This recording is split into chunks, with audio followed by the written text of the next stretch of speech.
Hello Yates County and beyond. Welcome back to another episode of Invasive Species Friday.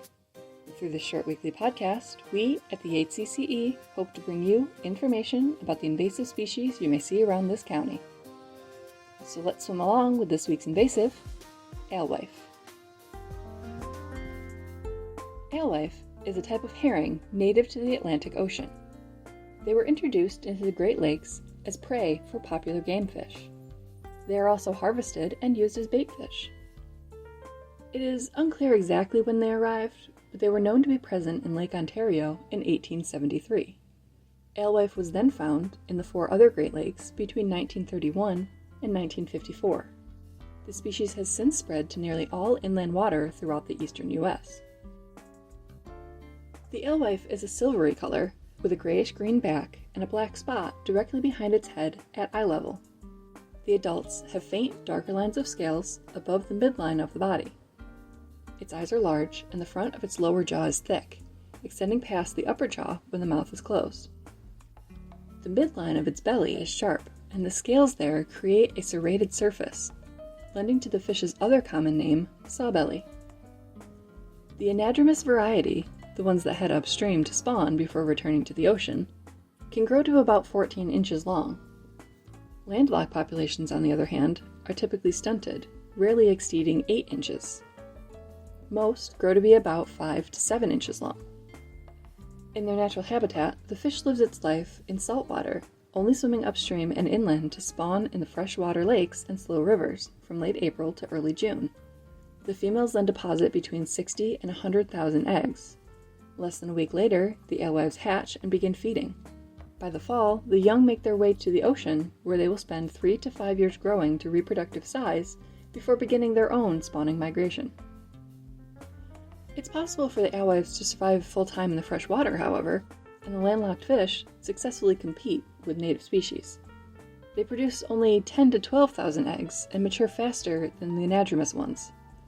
Instead of a long migration, the landlocked fish move from the deep water of the lakes to the shallow beaches, or they move upstream to ponds. The freshwater alewife feed very efficiently on zooplankton, allowing it to thrive. But because their predation is size selective, they upset the species balance, leaving behind only the smallest species. This disruption to a primary food source negatively affects many native species. The alewife also feeds on the eggs and larvae of native fish, which directly leads to the decline in the native population. If we head up the food chain a step, we can see how the alewives cause problems for its predators.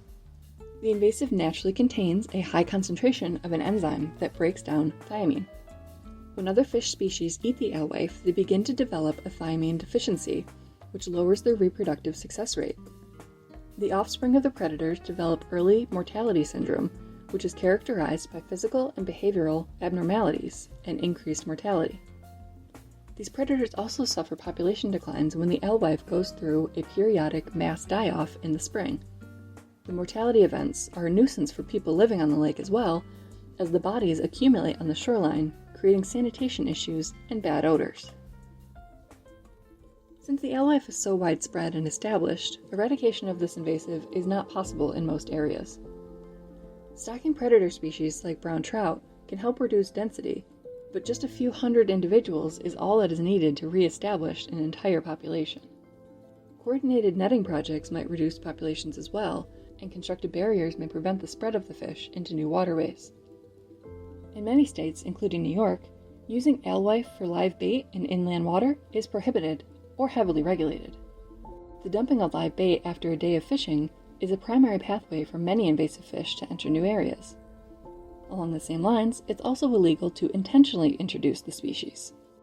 Some anglers release the fish into lakes because they falsely equate the larger size of predator fish in some lakes with the abundance of alewife.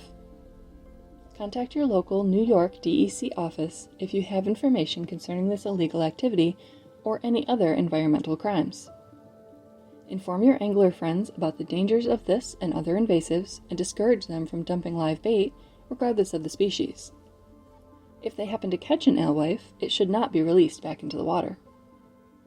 Though this species is beyond our ability to eradicate currently, it's still important not to contribute to the spread of the invasive and to practice aquatic invasive prevention methods. And with that, we reach the end of this week's episode of Invasive Species Friday. Next week, we'll be swimming with a twinkling macroalgae. Until then, we at the Yates County CCE thank you for tuning in and supporting our fight against invasive species in Yates County.